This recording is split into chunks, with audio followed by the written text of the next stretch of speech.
Nosotros en Colombia hemos tenido 3, 4 ministros de educación por año. En el último tiempo tuvimos 8 años una sola ministra que implementó la política del BID. Entonces la dejó bien implantada. Pero tiene que haber políticas de largo plazo y no políticas de corto plazo o políticas de gobierno solamente. Y el Estado tiene que financiar. Es increíble, no me voy a detener en ello, las estadísticas sobre cómo los estados cada vez rehuyen a su papel de financiar la educación. Apoya el aseguramiento de la calidad, de la pertinencia y la efectividad. Aquí pongo 3 conceptos que se manejan tradicionalmente en la educación. La calidad, pero no entendida como el aseguramiento al cliente, sino como excelencia en todos los procesos. La pertinencia, ya dije, como capacidad de dar respuesta a las necesidades del entorno. Y la efectividad de cómo hacer que la gestión de la vida universitaria realmente cumpla sus fines con las condiciones que tiene. Y la inversión estratégica en ciencia y tecnología. Si el Estado no hace una inversión estratégica en ciencia y tecnología, estamos en la sociedad del conocimiento. Lo que más valor agregado produce hoy en la economía es el conocimiento. Y ese conocimiento hoy se produce en los países poderosos. Y eso se vuelve patente, se vuelve ciencia y tecnología. Las grandes dominaciones en el presente tienen que ver con la capacidad científico-tecnológica que tienen los países. Por eso es una maravilla que un país como Venezuela o un país como México le apueste a la carrera satelital, porque es un esfuerzo científico importante y ahí es una acción realmente transformadora y revolucionaria, porque empieza a romper cadenas de dependencia producidas por la lógica científico-tecnológica. Entre más seamos capaces de producir conocimiento y conocimiento pertinente, orientado a las necesidades concretas de nuestros pueblos, los procesos de liberación y de lucha contra la opresión serán mayores. En la medida en que nosotros seamos dependientes científica, tecnológicamente, pues simplemente seguiremos también teniendo dependencia política y dependencia económica. Por eso se habla de la inversión estratégica. Es una inversión estratégica en el futuro el que se formen científicos, se formen artistas, se formen literatos, se formen músicos. Es una inversión estratégica. Eso hace que realmente los pueblos puedan consolidar su liberación. Cierro rápidamente aquí. El Estado, el marco para garantizar el derecho a la educación, reconocimiento de la autonomía del saber. Y aquí déjenme decir 2 cosas. Desde el siglo XII, la universidad y la educación superior surge en esa lucha del saber contra los poderes hegemónicos de la época. En el siglo XII, frente al rey, la razón de Estado, y frente a la religión y el sacerdocio, la razón revelada en las Sagradas Escrituras. Y es el ejercicio de la razón, de la autonomía del saber, lo que hace surgir esta institución maravillosa que conocemos como la institución universitaria. Es la autonomía del saber lo que debe ayudar a prevalecer en política los estados, pero no la autonomía de las instituciones. Y hago la diferencia entre la autonomía del saber y la autonomía de las instituciones, porque las instituciones muchas veces dicen: yo soy autónomo para hacer lo que yo quiera, pero papá Estado, deme. Yo digo, es la autonomía adolescente, del muchacho adolescente que dice: yo mando aquí en mi casa, financiadito. Pero uno va a ver qué tipo de conocimiento se produce, qué nivel de producción intelectual pertinente hay en esa universidad que institucionalmente defiende su autonomía, para que el Estado no oriente o la sociedad no llame a que trabaje en sus problemas. Y eso se ve en muchos países, que las instituciones se enconchan en una mal llamada autonomía. Es la autonomía del saber, es la autonomía de la ciencia, es la autonomía del conocimiento. Y ojo, por principio, la autonomía no se concede, la autonomía se conquista y se gana. ¿Qué hace el otro? Reconocerla. Porque cuando a mí me reconocen autonomía, por antonomasia ya no soy autónomo, soy heterónomo. Si necesito que el otro me reconozca, ya no soy autónomo. Entonces, creo que es muy importante este tema de la autonomía del saber, y creo que es un tema a trabajar y a reflexionar. Orientación de los fines y metas de la educación superior en el marco del bien común, por supuesto, hace parte de la política. La relación entre las instituciones, pertinencia, calidad y efectividad, capacidad para responder. El Estado y la sociedad. El Estado básicamente es el garante de que ese bien público pueda llegarle a la sociedad. Algunas reflexiones sobre pertinencia.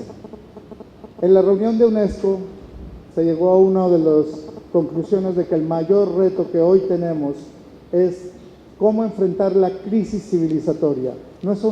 La crisis que tenemos hoy no solamente es una crisis económica, una crisis política, una crisis social, sino es la manera de ser y estar los seres humanos en el mundo. Y la educación tiene que enfrentar esa crisis civilizadora y contribuir a ella. Eso implica la construcción de nuevos paradigmas con el fin de transitar hacia una sociedad planetaria sostenible. Y aquí está el tema clave. Si la educación superior realmente no rompe sus viejos paradigmas, vuelvo y cito a todos los antecesores que muchas de sus reflexiones fueron en esa línea, no se puede construir un nuevo modelo con el viejo corazón, con las viejas formas, con las viejas lógicas. Y por supuesto que la pregunta que hizo el viceministro de Asuntos Académicos, ¿puede ser la cátedra la estrategia pedagógica más adecuada en el marco de una universidad revolucionaria que trata de ser pertinente y poner el servicio al servicio de la sociedad del conocimiento? La respuesta es simple, no. Porque la cátedra no desarrolla las distintas competencias y capacidades que los seres humanos tenemos. Y tiene que romperse con la cátedra. Dejar la cátedra, totalmente no, pero no puede ser la forma clave del modelo pedagógico. La prioridad, por supuesto, entonces, la tarea prioritaria para las instituciones es poner a disposición el conocimiento existente y el conocimiento nuevo al servicio de la construcción social. Ojo, el conocimiento existente, muy importante, poder apropiarse de la gran tradición en el saber y crear nuevo conocimiento para ponerlo al servicio de la construcción de la sociedad. Esto en el marco de dos realidades ineludibles. Una, las fuerzas del mercado y de la mercantilización están transformando la educación superior a una velocidad que no se había podido prever hace 10 años. Fue una de las grandes conclusiones de la reunión de París de todos los estados. Es que es increíble lo que está haciendo la mercantilización en el mercado en los modelos de educación. Y aquello que se preveía hace 10 años del impacto, ese impacto nadie lo pudo prever y hoy es mayor de lo que se pensaba. Pero, igual, muchos seguimos con la convicción de que la forma en la que se conduzca la educación superior va a determinar cómo responder a esa mercantilización y a esa tecnocracia propia del mercado. Hoy, como en el pasado, la educación en general y la educación superior en particular son claves para la transformación de la sociedad. Y eso seguimos creyendo que es posible mediante la transformación de las instituciones. Algunos temas críticos que voy a pasar muy rápido. La matrícula mundial ha pasado de 92 millones en el 99, con 44.2 millones de mujeres, a 150.7 millones en el 2007, con 76.8 millones de mujeres. Ya lo decía también algunos de los antecesores, la feminización de la matrícula también hacía parte de una estrategia, en fin, pero esta es la realidad. Esta expansión de la educación se enfrenta a esta realidad. Los estados no están financiando ese crecimiento, por lo tanto, con la misma plata o con menos dinero, se atiende cada día a más millones de personas que ingresan a la educación superior. El aumento de la educación superior privada y los nuevos proveedores, mayoritariamente con ánimo de lucro. La manera como se está respondiendo a esta expansión de la matrícula es haciendo que los sistemas y las instituciones caigan en la lógica del libre mercado. Universidades con ánimo de lucro. Imagínense lo que representa esta cantidad de estudiantes en términos de mercado, que es lo que persiguen los grandes grupos y consorcios educativos. Es que aquí detrás hay un mercado gigantesco, con unas posibilidades de rentabilidad altísimas. La diversificación de las fuentes de ingreso y los mecanismos de distribución de costos. Cada vez las universidades nos enfrentamos a tener que buscar fuentes alternativas de financiación distintas a las de la garantía del derecho por parte del Estado.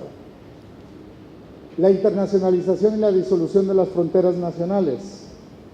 Los programas de formación online, que tienen todas unas ventajas y unas posibilidades, se convierten en una gran estrategia también de venta y de mercado de programas. La importancia de la acreditación para la garantía de la calidad y la clasificación mediante rankings. Es decir, se hace todo un proceso de acreditación con unos estándares determinados que dan un modelo particular de educación y luego eso se los clasifica entre los mejores, los peores, a través de ranking. Es decir, un control total hace que sean retos fuertes para poder enfrentar esta situación.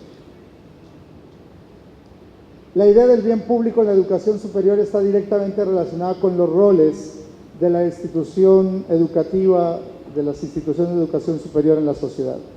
¿Qué significa esto?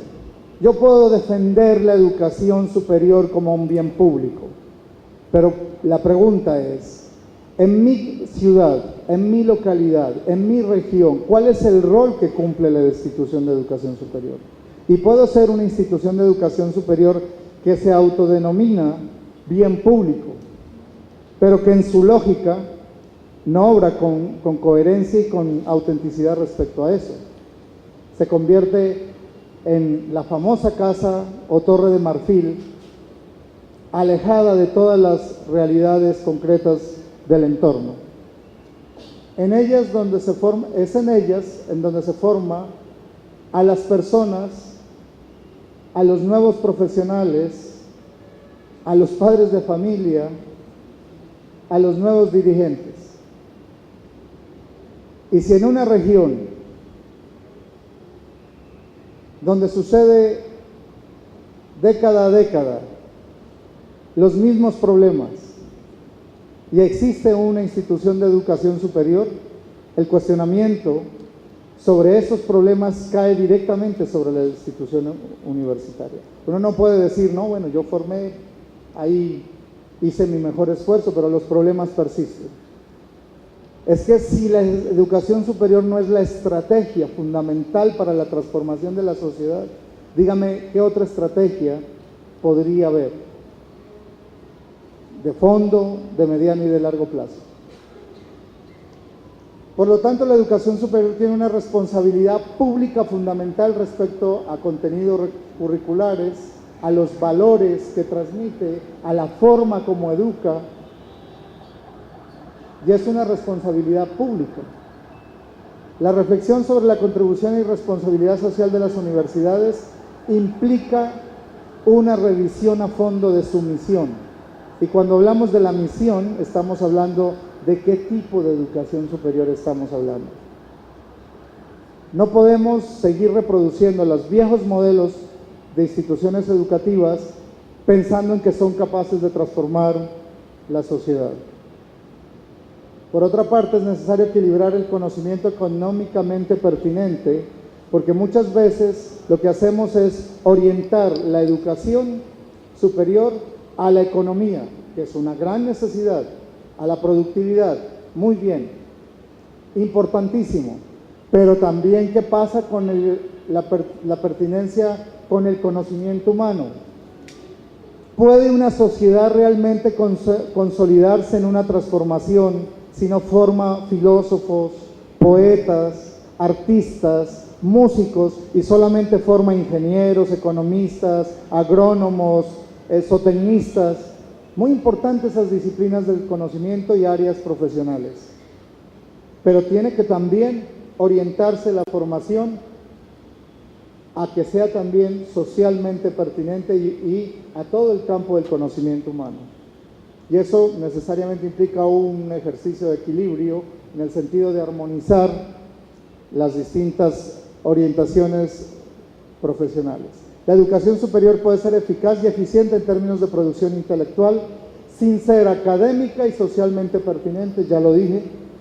Universidades con altos niveles de calidad en los rankings, grupos de investigación categoría 1, categoría 1A, asisten a todos los congresos científicos e incluso pasa en muchos países de América Latina que nosotros somos no la mano de obra barata, sino el cerebro barato para los centros de que vale 3 millones de dólares y están produciendo un saber de buena calidad científica, absolutamente impertinente para los pueblos donde se produce y altamente pertinente para los centros de producción intelectual asociada normalmente a grandes compañías que luego producen y transforman ese saber en bienes y servicios tecnológicos. Y un científico no, estoy publicando en revista indexada, en el journal más importante. Y lo que está es cerebro barato para los centros de producción intelectual. La educación superior es necesaria la pertinencia, por lo tanto, en sus diversas dimensiones. Insisto, pertinencia, la capacidad de dar respuesta a las necesidades concretas del entorno en sus distintas dimensiones. La educación superior como un bien público y un imperativo estratégico para todos los niveles de educación y como la base de la investigación, la innovación y la creatividad debe ser asunto y responsabilidad de los estados y tener el apoyo económico de todos los gobiernos, como afirma la Declaración Universal. Y en estas políticas neoliberales, pues simplemente el Estado rehuye de su función fundamental, que es la de ser garante de ese derecho al cual se accede para todos y según el mérito. Una idea de educación superior desde la pertinencia, enumerar 3 asuntos nomás de muchos, debe trascender las consideraciones puramente económicas y mercantilistas sobre el ser humano, la sociedad y la misma educación superior. Y uno diría, esto parece una cosa de Pedro Grullo, si la ve como enunciado. Pero cuando vamos a la lógica concreta y a la práctica pedagógica, muchas veces lo que se enuncia como una gran política se renuncia en la práctica pedagógica concreta.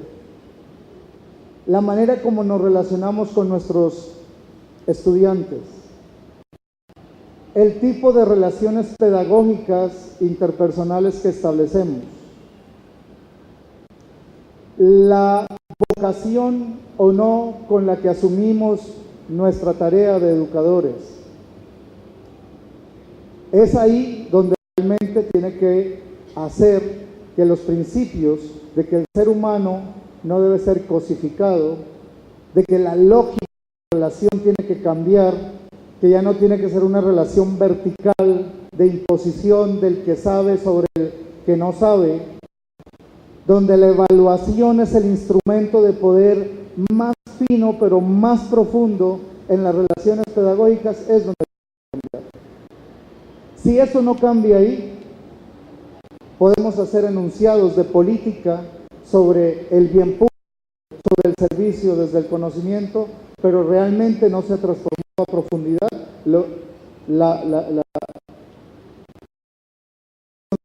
y ahí cada maestra se la juega todo con la política. En el tipo de relación con el saber, con sus estudiantes y con sus colegas es donde esto se encarna y se hace vida y se vuelve conciencia o no. Y por eso, definitivamente, el profesor tiene que atreverse a ser maestro. Decía un gran maestro mío, decía, hay tres tipos de profesores. El instructor, el que enseña lo que no sabe. No sabe, pero lo enseña. El profesor, el que enseña lo que sabe. El verdadero maestro, aquel que enseña lo que el otro necesita saber. Y si el profesor no se pone en la lógica del otro y rompe todas esas lógicas de relación, de poder vertical, definitivamente no hay transformación. Afirma la capacidad del conocimiento y la educación superior para propiciar el cambio y la transformación de la sociedad. Es decir, en el quehacer pedagógico cotidiano se está haciendo política. ¿Se está transformando o no la sociedad? Una rebeldía hecha acción transformadora. Una acción transformadora del orden y moral vigente que hace de los fines medios y de los medios los transforma en fines. Es decir, el maestro tendrá que volverse también formador. No solamente enseña cosas, sino enseña a conocer, sino también enseña a hacer y a hacer. Uno diría, bueno, pero si no viene desde la casa, lo que puedo hacer en la educación superior es muy poco. A lo mejor la gran posibilidad que hemos tenido muchos de es que en la universidad encontramos un gran maestro que nos adoptó como sus discípulos y nos llevó al compromiso, a la transformación. Entonces, es uno de los imperativos que tenemos también en la educación superior.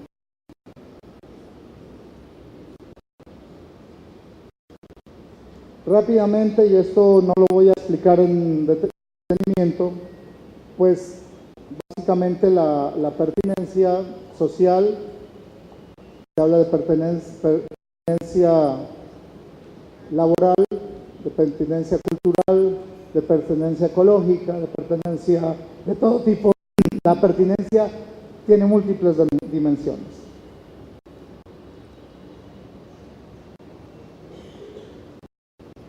Desde la perspectiva de la evaluación, y esto me parece interesante, la evaluación de la educación superior centrada en la pertinencia y no solamente en la calidad.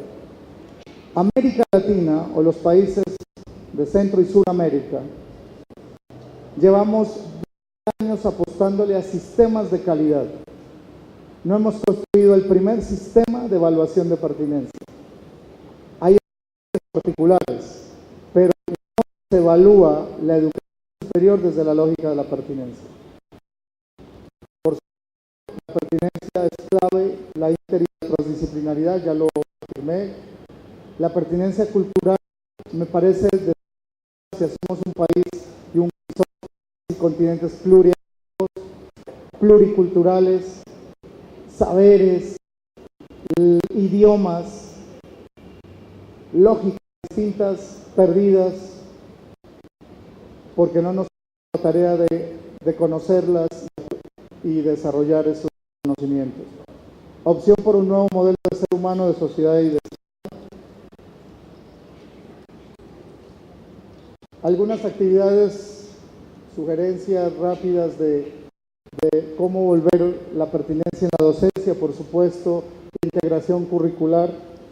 Es imposible seguir ser una universidad o una institución de educación superior pertinente sobre estructuras curriculares rígidas, tubulares, poco flexibles, interdisciplinarias.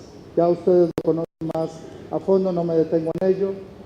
La innovación pedagógica es fundamental. O se rompe la cátedra hacia los 28 modelos al menos están referenciados pedagógicos muy estructurados. ¿Y por qué seguimos solamente con la cátedra? ¿Por qué no usamos distintos modelos pedagógicos que hoy están desarrollados con didácticas, con instrumentos y nos pegamos a la cátedra? La experiencia vivencial es fundamental en docencia, y ustedes lo conocen, uno aprende más de lo que hace que de lo que oye. 40 estudiantes, el profesor al frente, quieto, no mueva, pórtese bien. Definitivamente, justamente se trata de romper esos paradigmas. Reflexión y análisis crítico. No podemos transformar una universidad en una universidad pertinente o en una institución de educación superior sin pensamiento crítico. Si al final las evaluaciones son sobre qué tanto asimiló el saber ya expuesto por el maestro, donde no hay posibilidades de pensar, analizar, deducir, asombrarse, comparar, y simplemente las evaluaciones son: repita como loro lo que memorizó, y eso se le autodenomina saber y conocimiento. Compromiso. No puede haber una docencia sin que esté sobre los problemas concretos del entorno, una docencia pertinente. Y es muy importante el perfil del egresado. ¿Qué tipo de egresado quiero formar? Recuerden que todos los diseños curriculares, ustedes lo habrán aprendido, parten al revés, desde el final hacia atrás. ¿Qué quiero formar? ¿Para qué quiero formar? ¿Qué va a hacer? ¿Qué va a hacer? ¿En dónde va a incidir? ¿Qué necesidad del entorno va a acometer? Y de ahí en adelante se hace el diseño hacia atrás del currículum. Pero bueno, todas estas cosas ustedes las han ido desarrollando en este tiempo, por eso no me detengo en ellas. En investigación, pertinencia de la agenda de investigación. No puede haber la espontaneidad en la investigación. No, yo quiero investigar en esto, yo tengo como... Debe haber una agenda de investigación orientada a las necesidades del entorno. La adecuación a principios éticos y políticos de la investigación, porque es muy importante que haya ese compromiso ético y político con aquello que se está transformando. Ya vuelvo y cito a Luis, que el problema de la delincuencia y la violencia es un problema grave. Hay estudios en dónde, cómo, qué modalidades adopta, qué estrategias se podrían salir de ahí. O sea, ¿dónde están los estudios que permitan hacer la respuesta a esos problemas? La interacción disciplinar, la articulación con otros actores, la investigación del texto con el texto no funciona. Tiene que ser con grupos sociales, con las comunidades, etc. La difusión es muy importante para que la investigación y el nuevo conocimiento no se queden en los anaqueles. Y algo que me parece muy importante es la producción de conocimiento debe ayudar y contribuir en la creación de políticas públicas necesariamente. La proyección social o la extensión, como se le denomina normalmente, deberá pensar en el alcance de las acciones. Pequeño accidente.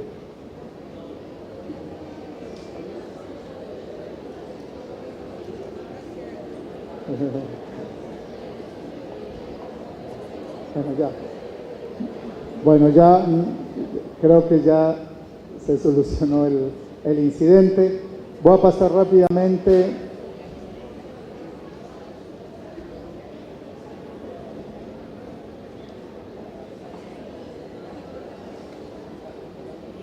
Si la pertinencia es la capacidad de dar respuesta a las necesidades del entorno, el conocimiento tiene que estar aplicado a los distintos problemas del contexto y del entorno. Y eso implica, pues, simplemente planificar muy bien medios, alcance, La extensión social no puede ser lo que tradicionalmente se ha hecho, que es las actividades sociales de la universidad en la comunidad. Tiene que ser de fondo, cuáles son los problemas reales del entorno y a ellos llegar. Y respecto a la dirección, para mí aquí estaría uno de los puntos en los que me gustaría hacer énfasis. No se trata de mejores modelos de gerenciamiento y de administración. Se trata de realmente repensar las notas de identidad universitaria. Hoy, ¿qué significa la universalidad del conocimiento? Siempre se nos ha dicho que un conocimiento es universal por extensión, y una universidad es universal si tiene todos los campos del saber. Siempre la universalidad ha sido la posibilidad de la armonización de lo diverso en el espacio de la vida universitaria. La autonomía. Puede haber una universidad pertinente sin maestros y maestras universitarios autónomos, críticos, con valor civil de decir lo que piensan y pensar por sí mismos, como sucedió desde el origen de la institución universitaria. Puede haber verdadera transformación de la universidad y la universidad como instrumento de transformación sin que los maestros realmente asuman el compromiso ético y político de ser autónomos en todas sus dimensiones. La corporatividad entendida como la posibilidad de la construcción colectiva de saberes. Las grandes transformaciones de la sociedad implica trabajo colegiado, trabajo de grupos creativos que enfrentan los problemas del entorno. Y la cientificidad no puesta solamente en el rigor del método, que es muy importante, sino también en el rigor de los fines mismos que persigue la educación. Desde esta visión de pertinencia, algunas ideas que quisiera compartir con ustedes. Nosotros no podemos seguir desde la institución educativa universitaria afirmando que estamos solamente en una América Latina. Estamos en una Afroamérica, en una Indoamérica y también somos América Latina, y ahí hay un conjunto de saberes, formas de ser, pensar, sentir que no podemos invisibilizar y negar. ¿Cómo romper ese mimetismo cientista de los intelectuales y maestros universitarios del continente frente a Europa y Estados Unidos? Remedamos conceptos, métodos de producción de los grandes centros de poder. ¿Por qué no nos atrevemos a pensar por nosotros mismos e investigar ese conocimiento que está a 1 hora de camino de nuestros centros universitarios? ¿Qué nos falta? Pues ponernos las botas y salir. Bien lo decían los maestros de la primera independencia. ¿Quiere aprender ingeniería? Vamos a medir el continente. ¿Quiere aprender a leer? Vamos a leer las hojas de los árboles y vamos a hacer la expedición botánica. Solamente cuando los maestros universitarios y los estudiantes universitarios rompieron las 4 aulas, las 4 paredes del aula universitario, empezaron la transformación, porque eso implicó ponerse en contacto con el contexto concreto de las comunidades, las necesidades de los diferentes pueblos. Y ahí están las posibilidades de investigación que ustedes no se imaginan.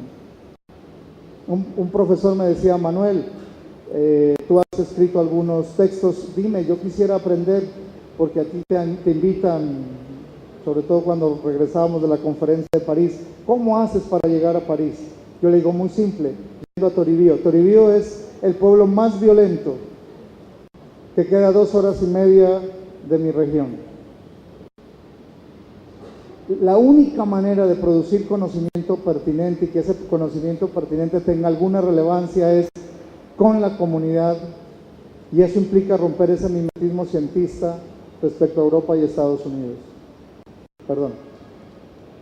Pertinencia, el reto del presente y el futuro. Ya les digo, llevamos 12 años en sistemas de calidad, no hemos construido sistemas de pertinencia para evaluar la pertinencia. ¿Y cómo hacer una respuesta adecuada a la gran pregunta de T.S. Eliot que nos dice dónde está la ciencia que hemos perdido con la información y dónde la sabiduría que hemos perdido con la ciencia? ¿Cómo relacionar sabiduría, conocimiento científico e información? Hoy las instituciones de educación superior no transmiten ciencia ni sabiduría, a lo sumo informan. Y ahí hay un gran reto desde la pertinencia. Y la universidad como universitas, es decir, como espacio de encuentro de lo plural, de lo diverso, de las distintas perspectivas. A las instituciones de educación superior nos corresponde crear y transmitir el conocimiento siendo pertinentes, de forma que contribuyamos decididamente no solo a hacer un mundo más informado y conocido, sino también un mundo más justo, más solidario y más sostenible, es decir, un mundo mucho más sabio. Y para eso creo que no hay otro camino que, como dicen mis amigos del norte del Cauca, indígenas, del pueblo Nasa, la palabra sin la acción es vacía. Podemos venir a congresos como estos, llenarnos de información, pero si esto no se vuelve acción, esta palabra es vacía. Pero la acción, sin la reflexión, sin estos espacios de intercambio y discusión, puede ser ciega, porque cae en el activismo ciego.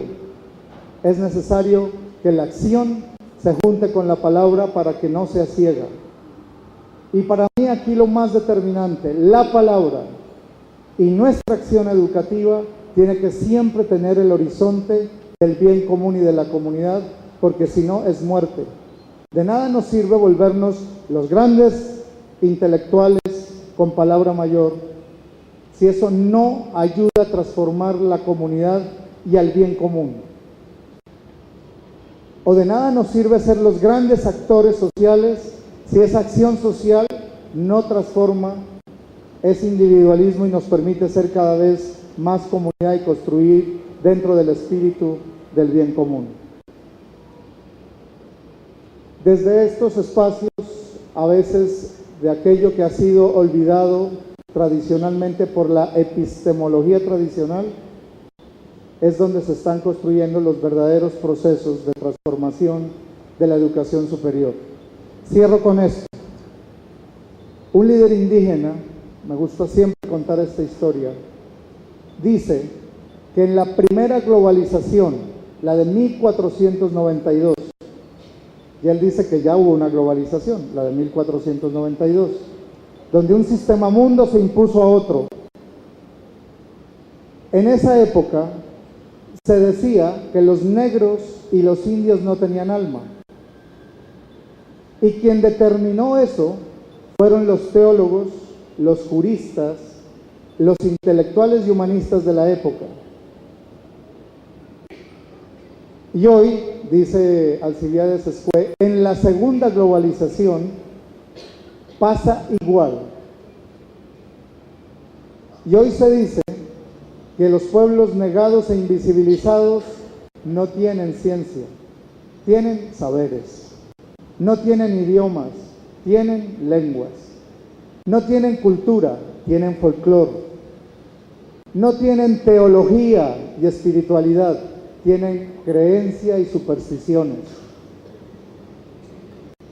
Con lo cual, el mundo actual intelectual epistemológicamente sigue afirmando su dominación sobre muchos millones de seres humanos, que al declararlos que no tienen conocimiento, pues simplemente los declara menores de edad, al ser menores de edad, sujetos de ser conducidos, llevados, dominados, explotados.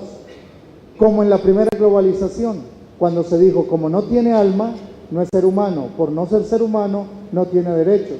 Por no tener derechos, pues lo esclavizo y lo vuelvo cosa.